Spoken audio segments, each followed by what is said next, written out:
Hello and everyone, welcome to TBC News. Our top stories. Vice President issues ultimatum on integration of ICT systems.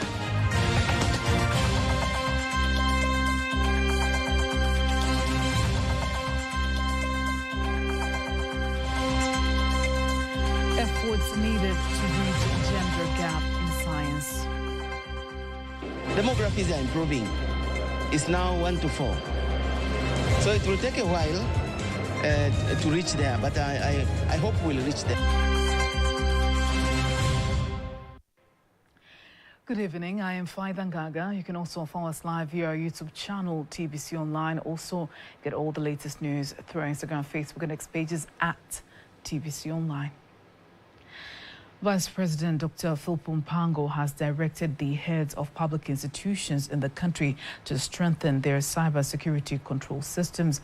The Vice President issued the directive while officiating the 5th e-government annual conference on behalf of President Samia Suluhu Hassan in Arusha. The Vice President furthermore reminded of President Samia's directive to ensure IT system integration in Tanzania allows data and function sharing seamlessly as a unified system. Sajela Kongola's report is read to you by Kanki Mwagomole. IT experts at this year's e-government annual conference in Arusha. Vice President Dr. Philip Mpango, who is here to represent President Samia Suluhu Hassan, who has emphasized the importance of the public institutions in the country to strengthen the cybersecurity control systems.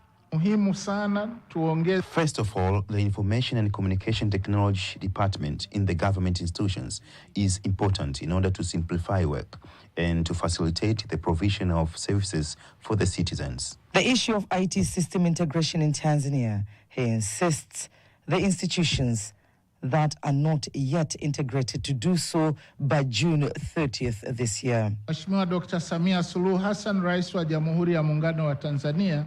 Honorable President Samia Suluhu Hassan has given instructions to government institutions to ensure that their systems are compatible in order to exchange information. I urge all movement offices to be connected to the e-office system by June 30th this year. But the Information and Communication Technology Department is very important and should be strengthened. The Minister in charge of Public Services, George Simba underscores the importance of systems that improve operational efficiency and simplify services for citizens. Mifumo hii yote imeirahisishia serikali. All these systems have made it easier for the government to provide services. But with the rapid development of the country, we find ourselves far ahead as a nation. Tunajiunganisha, tunajikuta tuko mbali sana kama taifa. Kuanzishwa kwa mamlaka ya serikali mtandao. The establishment of the Information and Communication Technology Department by the government has enabled the government to have one-to-one control, to have IT systems and the structures which are used in the government and to protect the government information. Kuhusu salama wa tehama, mifumo ya tehama ya serikali. Information and Communication Technology has made it easier to provide government services to the citizens as well as strengthen the government information. Wa taarifa za serikali. Mkoa wa Arusha umekuwa namba 2. Arusha region has ranked the second for doing well in revenues collection through its Information and Communication Technology Department. Citizens are also delighted with the strides made on the integration of ICT systems. The Minister of Foreign Affairs and East African Cooperation, Ambassador Mahmoud Thabit Kombo, calls on the business community in Tanzania to take advantage of the easing of travel restrictions to Italy and boost their businesses and Tanzania's export. Here are more details. He made the call during the opening of the 4th edition of Tanzania-Italy Investment Forum in Dar es Salaam, insisting that Italy is in need of agricultural products from Tanzania, while the Italian ambassador to Tanzania says the forum is an opportunity for both countries to increase trade ties. We have seen steady growth in trade. We have seen steady growth in figures. We have seen steady growth in all aspects between Italy and Tanzania. But the graph is not like this yet, it's like this. I think with those who are here, they'll put more vibrancy in order for that graph to rise. Italy has technologies that we can never imagine. One of the objectives of this Minister Forum is to promote more exchanges in that. And ultimately, I think we have to think that this is really about socioeconomic development, both for Italy and Tanzania. So providing job opportunities. Of course, we're underlining how important it is to seize this wonderful opportunity of investing in a country which I think it's remarkably a stable and peaceful country since independence. On the other hand, the commissioner of the Italian Trade Agency says Italy is eager to invest in the country in various areas, including agriculture, energy and blue economy, while some of the participants state that the forum will provide opportunities for business and partnership. We can work together to make this happen in Tanzania with our skills, our know-how, from the Tanzanian side with the land, the beautiful skilled people you have. It's a very young population. The level of education is quite high. Most of people speak a very good English, so it facilitates the contacts. It's a very peaceful and stable country, so this is something that is an asset for a country. So we are here at the business forum in Dar es Salaam, the Tanzania-Italy Business Forum, in order to present our work, what we do here in Tanzania, and to connect, to network with different stakeholders from the government, from the private sector, in order to strengthen our presence here in Tanzania. The entry visa for the Tanzanian business to Italy to find out if they can invest there or they can sell their product from Tanzania to in Italy. That's what we need to do. Trade balance between Tanzania and Italy for the fiscal year 2023-2024 is at an average of $200 million, where Tanzania export to Italy totaled $50 million, while Italian imports to Tanzania reached at $150 million. The governor of the Bank of Tanzania, BOT, Emmanuel Tutuba, urges financial institutions in the country to design products that ensure the stability of the country's payment ecosystem to reduce costs and risks of sending money from one point to another. Speaking to TBC News, the governor insists Tanzanian government has put in place the infrastructure to deliver digital services in urban and rural areas, calling on the financial institutions to capitalize on their opportunity, while the Selco Microfinance CEO, Julius Raichi, says his microfinance has come up with an innovative product, making financial transactions quicker and affordable.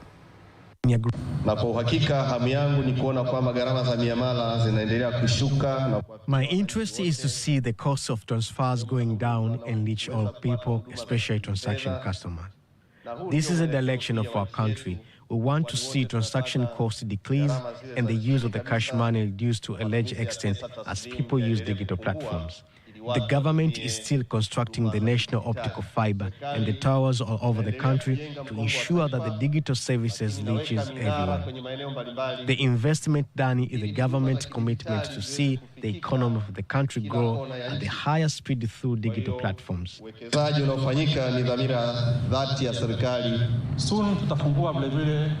The inauguration of the second PESA will enable us to introduce soft loans with the low interest rates, provide in time to keep people away from the bad loans existing today in Tanzania.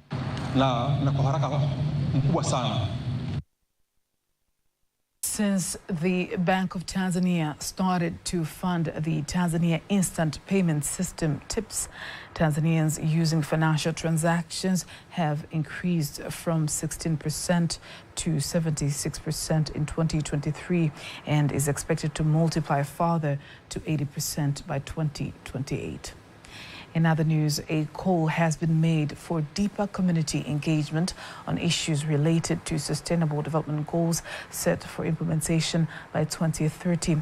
Speaking to TBC News, the National Information Officer at the United Nations Information Center, Didi Nafisa, the UN Information Center in Tanzania invites everyone to explore research and information resources through its library collections to understand how the UN is driving Tanzania's development agenda 2030. Our mandate and our work is to deliver on the communications coordination of the UN system in Tanzania. But also, part of our work is also to work on outreach programs and activities. And what this basically means is making sure that, the young people in Tanzania are aware of the UN values, are aware of the mandate of the United Nations as a system. And we do conduct education outreaches. We speak to students in schools, we speak to college students, we speak to youth out of school, and we speak to normal mwananchi, the normal citizen, about different matters that concern the UN. So the UN Information Center also runs a library in the UN building, the PSSF commercial complex where the UN house is located. The library is accessible by the public. What this means is basically anyone can come to the library. All you need is an ID. If you show your ID at a security check and you let them know that you're coming to the library, they will grant you access. Yeah. Beyond being a collection of books, the UN Library serves as a knowledge hub where individuals can explore solutions to global challenges. According to the United Nations, informed citizens are 40% more likely to engage in initiatives that drive sustainable development. By visiting the library, Tanzanians gain access to critical resources that empower them to take part in shaping the nation's future, whether in climate action, economic growth, or social equality. Now let's have a look at other stories. Advancement of science and technology are cited as the catalyst for the decline in newspaper sales and reading, while many people turn to digital media to access news and information. Speaking to Tbcnews, some of Dar es Salaam residents elaborate why they have shifted from hard copy newspapers to social media. Peter Mgonga has more. Newspapers developed in the 17th century as information sheets for merchants. By the early 19th century, many cities in Europe, as well as North and South America, published newspapers. Some newspapers with high editorial independence, high journalism standards, and large circulation. TBC News roving camera in the city of Dar es Salaam captures some insights from various people on the use of newspapers as the mode of communication and source of information. I read newspapers every day because it is a system of access to information since previous years, but the quality of the content attracts me more to read newspapers. The tendency of reading newspapers has not passed from sight, but has decreased due to changes in science and technology, where most of the people now get information through the phone. With popularity of the internet, many newspapers are now on digital platforms as the main medium that most of the readers use. Most of the time, I access information through the internet and on TV. I do not read newspapers. Newspaper readers have become fewer due to the large increase in social networks. People get information through telephones, television, and making newspaper readers less. Bakari Jumanne is a newspaper seller at the city center. He explains difficulties he's facing in his business. The biggest challenge I face in my business is the presence of the social networks that lead to a large number of people reading newspaper through the phone. In the past, the sales of the newspaper was at the high maximum level because many people demand to read. Even in the offices, we used to get a deal to distribute newspapers. But now the business become worse and we are selling to few customers. Despite the challenges seen in the reading of hard copies of newspapers, some of the newspapers publishing companies are keeping up with the pace of change in science and technology by using both hard and soft copies available online. Peter Mganga, TBC News, Dar es Salaam. Now, as the world marks the International Day of Women and Girls in Science, experts and stakeholders are urging greater efforts to bridge the gender gap in science, technology, engineering, and mathematics. Rioba Stephen reports. Despite strides towards gender equality, women remain significantly underrepresented in advanced science courses from high school laboratories to university research labs. Speaking to TBC News, Engineer Bernard Kavishe, Registrar of the Engineers Registration Board, calls for stronger collaboration between stakeholders and the government to encourage more girls to pursue science subjects. He points out that only 6,000 of the 42,000 registered engineers in Tanzania are women, highlighting the need for urgent action to increase the female participation in STEM field. Science, technology, and mathematics is the root, is the seed from which an engineering tree grows. So if we need to correct the disparity and bring equality in the profession, we really need to go down to primary school and secondary school to encourage girls to stay in science and mathematics. We have started a program called STEM Support Program, SSP. We have a lot of supporters already. In our register of about 42,000 engineers, women are 6,000 plus or minus. So that's a small number. But for recent graduates, the demographics are improving. It's now 1 to 4. So it will take a while to reach there, but I hope we'll reach there. On her part, Assistant Lecturer in Electronics and Telecommunication Engineering at the University of Dar es Salaam, Josephine Stephen, expresses her concern over the low number of the female students in her classes, saying she hopes to see more young women embrace technology and innovation to drive progress in the field. I also like to encourage girls. I like to encourage mostly because here in KICT we have fewer girls than boys, so I like to encourage them. I like to see them in the lecture rooms. I like to encourage them to participate more in science and to do more, especially in innovation, technological innovations. Yeah. At the beginning, I think it was like society norms. Female were not promoted so much to do science. They were doing home economics and stuff like that. So even parental upbringing, they were not encouraged to do science.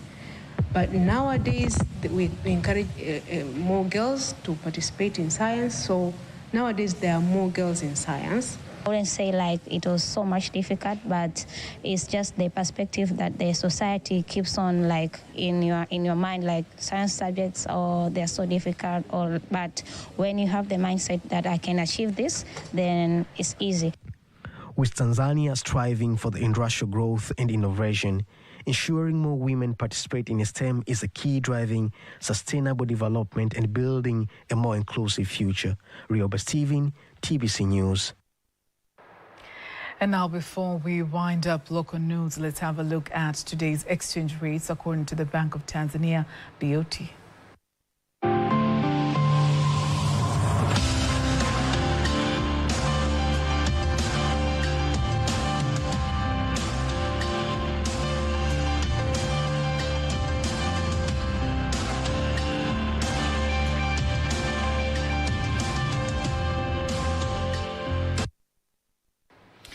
Do not miss TBC News every weekday to know all the latest in exchange rates. Time now for all the latest in international news.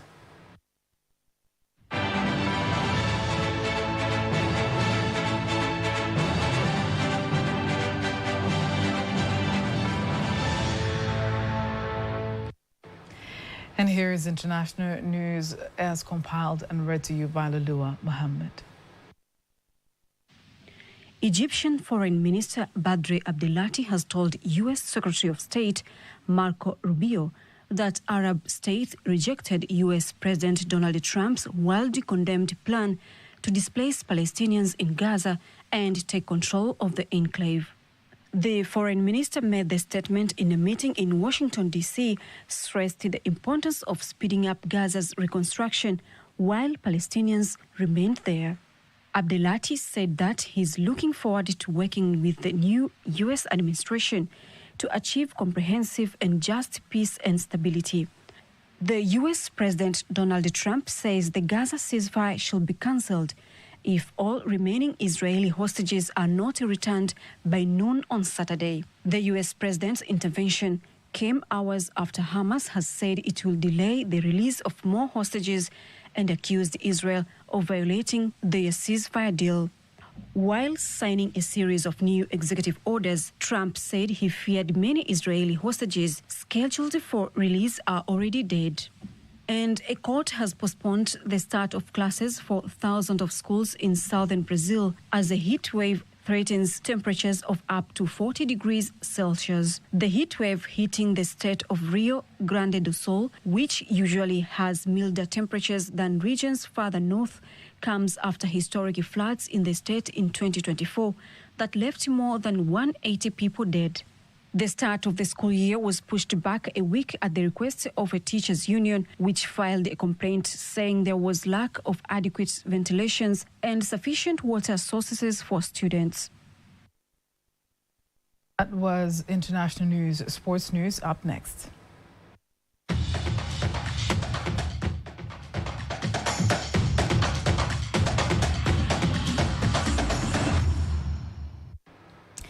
And in sports, Simba Sports Club is back in the top of Tanzania Premier League table after crushing out Tanzania Prisons by 3-0 in the entertained encounter played at KMC Complex.